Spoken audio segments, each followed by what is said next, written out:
Your days should be filled with things that nourish you, whether by, yes, I go to work and make money so that I can buy things that nourish me. That's great. We don't have to love our jobs to go to them and make money. That's fine. But you don't have to exhaust yourself in order to earn rest or earn time off or earn play. You deserve to do nourishing things.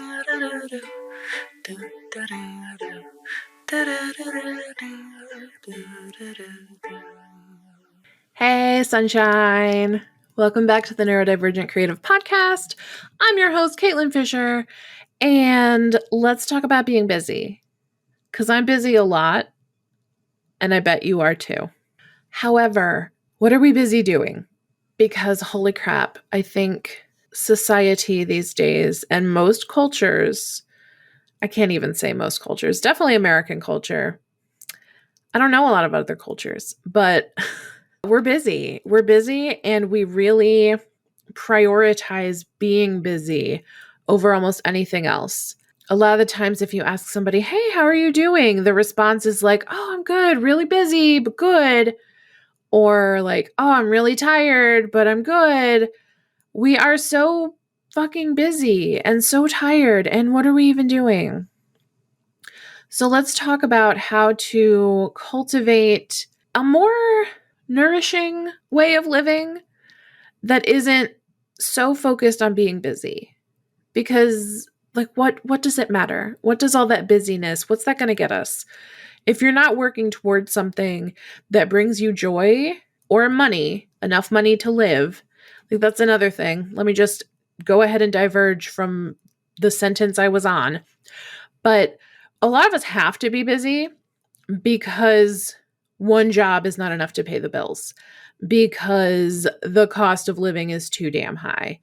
Honestly, inflation is ridiculous, and it would be fine if wages also kept up. But wages stay as low as humanly possible while the cost of living gets as high as humanly possible. And this is only a recipe for poverty. So when I talk about busyness and hustle, I am not talking about people who have to DoorDash to make ends meet. I am not talking to people who have to have side hustles and gig work and stuff like that. Like you're surviving. I am talking to those of us who are kind of addicted to work and hustle and busy because we do not know how to be still. So, two very different things, and I would be remiss if I did not disclaim that at the top of the episode. This is not a message that everybody should just stop working so hard and go lay down. I would love that for us, but that's not the world that we live in. What I do want for us is that as much as possible, you take time for yourself where you're not busy. And that's going to look different in different phases and seasons of your life. And that's going to look different for different people in different circumstances. Like if you're a single parent, your busy is different than my busy. If you are if you're a partnered parent, your busy is different than my busy. Kid busy, parenting busy is a whole different beast than disabled entrepreneur busy. But I also don't want to get in the weeds of comparing everybody. It's not oh, well, your busy counts and my busy doesn't count. Blah, blah, blah, blah, blah, blah, blah, blah, blah. Yes, we can acknowledge that we could talk for days and days and days and have a conference called BusyCon and dissect the 1,000 ways in which we are busy differently and similarly to each other. That's not what we're doing here. Blah, blah, blah, blah, blah, blah. You make a beautiful, shimmery, dreamlike effect where I come back to my point, which is we are living like we are on fire. And sometimes that fire is like a survival fire. Gotta burn all my shit to keep myself warm. I get that, hate that. There is also dumpster fire, right? Where we're just busy for the sake of busy because we're on this treadmill of expectation and we're just supposed to be productive. What does that mean? I recently found out that medieval peasants worked 20-hour weeks or something, 15 hours a week, because the overlords, their ruling class, understood that if the peasants who were working and creating the wealth, because they were the ones doing the labor, if they kept them happy, they would work. So they got tons of vacation time, they got holidays, they had lots of downtime, and also back in the day, you couldn't fucking DoorDash anything. Some people didn't even have horses. So there was no gig economy really, and it was simpler. And I don't want to sit here and like romanticize the dark ages. But God, sometimes I'm like, it would be nice to only have one book to read. It's like you can either read your one book or have sex, which is why people had a bunch of kids. I kind of long for a simpler time. Alas, I have surrounded myself with fun activities. And then those fun activities stress me out because when I'm doing my fun activities, I feel like I should be doing the dishes. That's what I'm talking about here. That is the kind of busy that does not serve us. That kind of busy is a sacrifice to our capitalist overlords who want us to be tired so that we do not understand that they are oppressing us. I'm not here for it. Remember, we're audacious.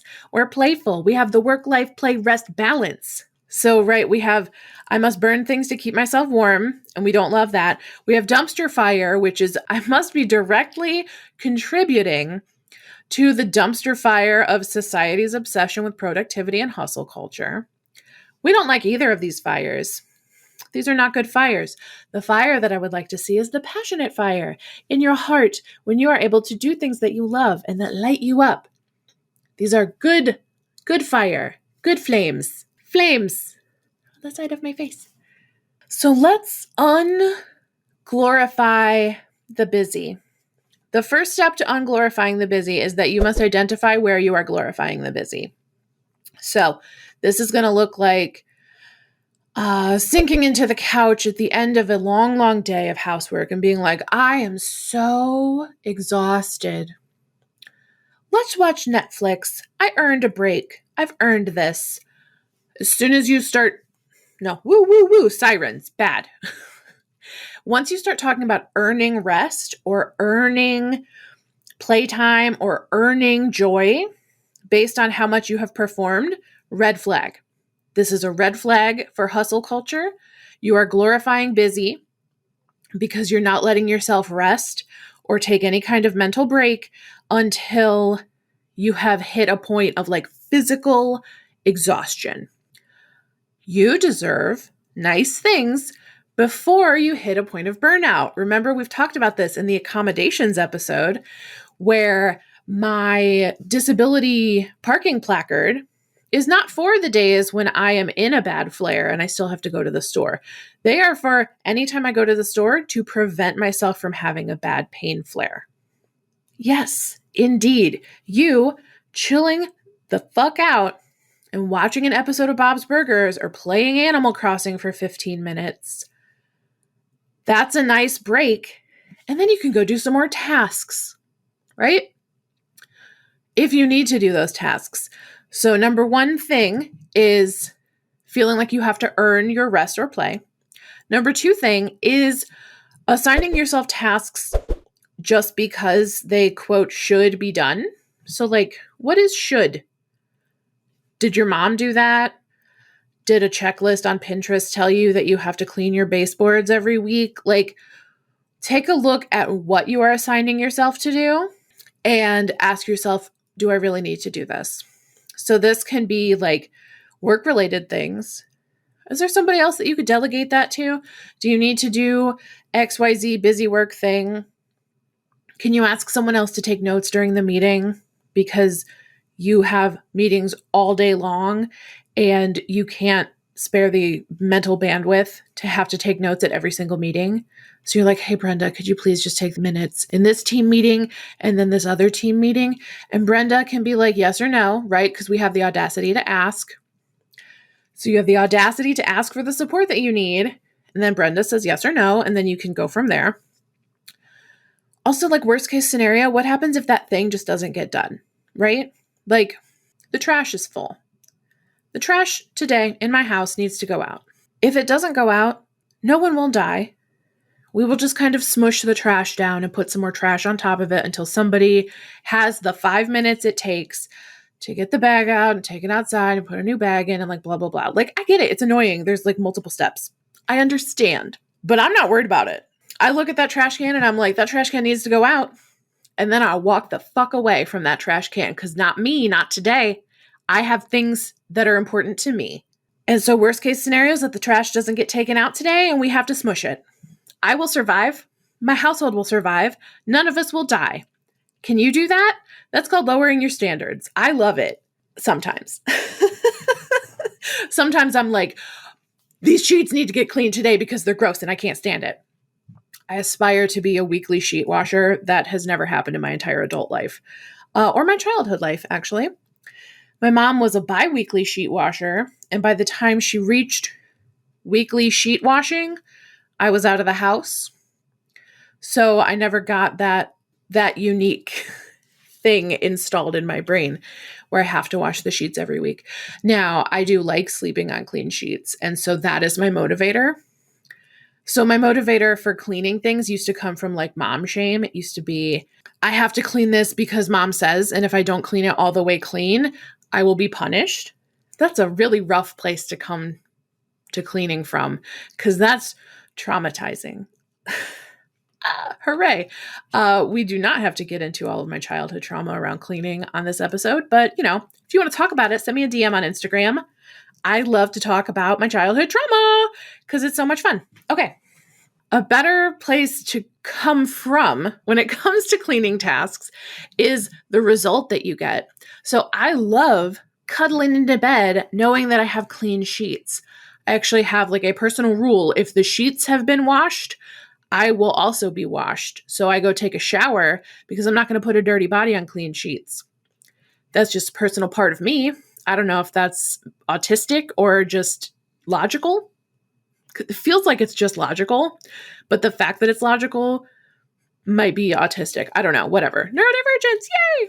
The result of cleaning the kitchen is that the kitchen looks pleasing to me when I walk into it, and I don't walk in to make dinner and go like, oh, Jesus Christ, is the pot that I need even clean?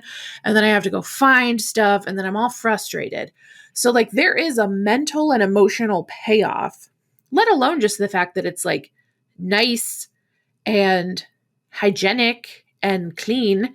Those are mom things. Those are things my mom wants. I want nice and organized, and I am able to find the thing that I want because if it is in the wrong place, I will go crazy. That one I'll take as autistic. Don't fuck with my Pyrex cabinet. Anyway, that's point number 2 is look at why you are assigning yourself the task. Can you lower your standards? Can you delegate it? And also being aware of like where that motivation is coming from. So if it's coming from a shameful place, that task is going to be extra draining. But if it comes from a nice place of being like, well, I just like clean counters. They just look so damn nice. Well, suddenly wiping down the counters after dinner is less of a chore and more of a nice thing that you're doing for yourself so that you can see pretty counters. There was a time I kept the kitchen in our house clean for like 5 weeks straight, and then I had to give up because 3 against 1 is unfair rules. And everybody else is sort of like, I'm just going to like leave this on the counter and I'm going to do this and I'm going to do that. And I was like, whatever, I can't deal with it. So at some point I may yet muster up the audacity to be like, stop putting shit on the counter. The counter is for these specific things. How to recognize your glorification of the busy. Number 3 is, do you kind of judge other people when they're not as busy as you? When somebody's like, oh man, I went to the grocery store today. In your head, are you like, oh, I went to 2 grocery stores? So like, I'm better than you. Now you would never say that out loud because that's ridiculous, but you might think it. You might be mentally comparing your workload, your tasks, your exhaustion level to somebody else and thinking, well, I'm busier than you. So therefore, I get more gold stars from capitalism. We don't want gold stars from capitalism. Capitalism is not the one who should be handing out gold stars. Okay? Like credit scores, those are gold stars from capitalism. They're pointless. They're made up. They're like roughly my age. Credit scores did not exist before the 1980s. They're just made up. They're just fucking made up. And so is hustle. So is busyness. So is this belief that you have to earn rest.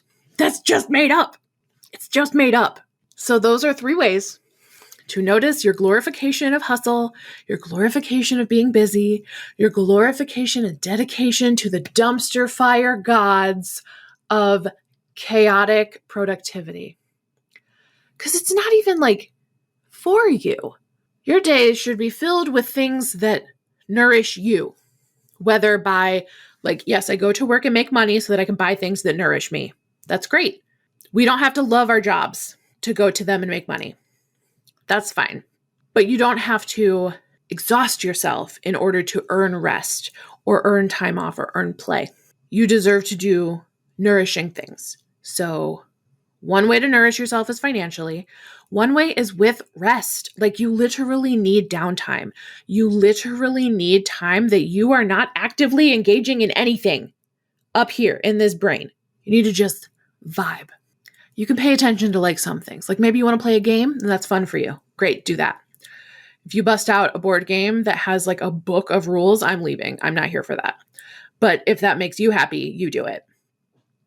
I will be catching bees on my island or reading a book, right? You can do things that are like, they engage your mind, but they don't require you to like create output. Like writing a novel, not relaxing for me. That's work. I love it. It's fun, but it's work. So there's a little sneaky guy there too. Be aware of when you are saying like, okay, well, I won't do hustly stuff. I won't do a gig. Like I don't need to DoorDash just to like make as much money as humanly possible and exhaust myself in order to take a break. Make sure that you're not replacing that with something that is just as draining or similarly draining, but like passes your checklist of like not being hustle culture. Like you can even hustle nice things. You can try and hustle your rest, which is impossible and just leaves you more tired. But nourishing yourself with money, with time, with space, like a nice, clean, peaceful space that's just for you in your home can be very nourishing. You can nourish yourself with all of your senses. Light a nice candle that makes you smell really good and cozy. Like we are getting into fall season in the US, so it is time for pumpkins and apples and chocolate and sugar cookie smells. Like there's some good candle smells out here for the fall. Sounds, you can nourish yourself with sounds, right? This could look like noise canceling headphones, or it could look like white noise or playing music that helps you focus or relax or anything. You can create an entire sensory experience that is nourishing to your soul, to your spirit. And that helps you be more creative. That helps you enjoy your play. That helps you enjoy your rest and actually rest instead of trying to be like, oh shit, okay, well I can rest for 10 minutes and then it's back to my to-do list. That's not restful. You're just stressed out. It's stressful. I made a new word for you. Rest needs to be restful, not stressful. Pew, pew, pew, pew, pew. Okay. I'm going to leave you there. We've talked about how to recognize the glorification of busyness in your own life. Number 1, exhausting yourself before you take any kind of break. Number 2, something that I forget right now. And number 3 was comparing yourself to other people and being like, well, I'm more busy than them, so therefore I'm better. Don't do it. Stop it. Knock it off. Knock it off. Don't be so busy. You don't have to be busy. You don't have to be busy. Okay. Love you, mean it. Bye.